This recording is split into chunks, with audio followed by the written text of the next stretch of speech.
Une génération de distraits ne peut pas détruire les fondements sataniques et démoniaques des familles. C'est quasiment impossible. Si vous passez tout votre temps dans la distraction, vous ne pouvez pas détruire les fondements sataniques et démoniaques qui se trouvent dans vos familles. Le chômage a perduré depuis le grand-père, ça va perdurer après le papa, après vous, après vos descendants. Pourquoi? Toutes ces personnes qui sont passées dans leur génération ont été distraites. Vous devez savoir que le monde spirituel ne donne de cadeaux à personne. Le monde spirituel est très clair.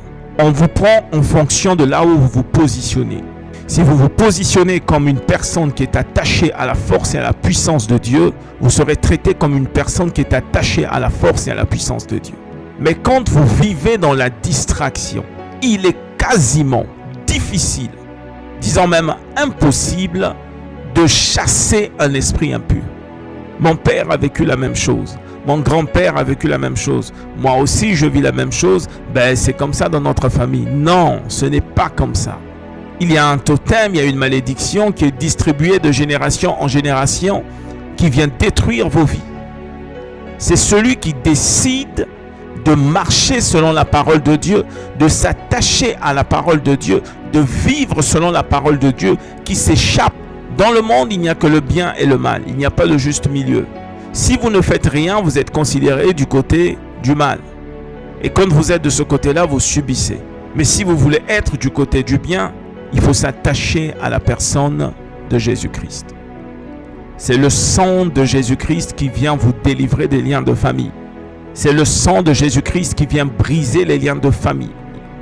C'est le sang de Jésus-Christ qui vient détruire les autels sataniques et démoniaques de famille.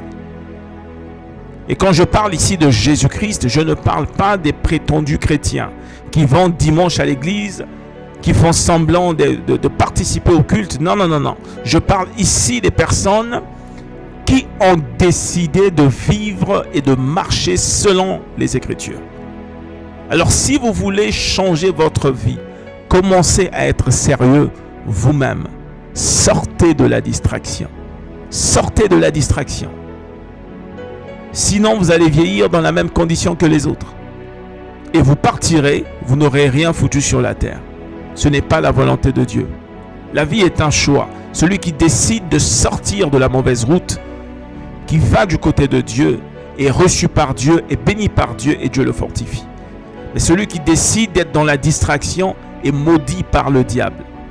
Cherchez la face de Dieu dans le sérieux. N'allez pas à l'église pour remplir les bancs. Cherchez réellement la face de Dieu dans le sérieux. Que Dieu vous bénisse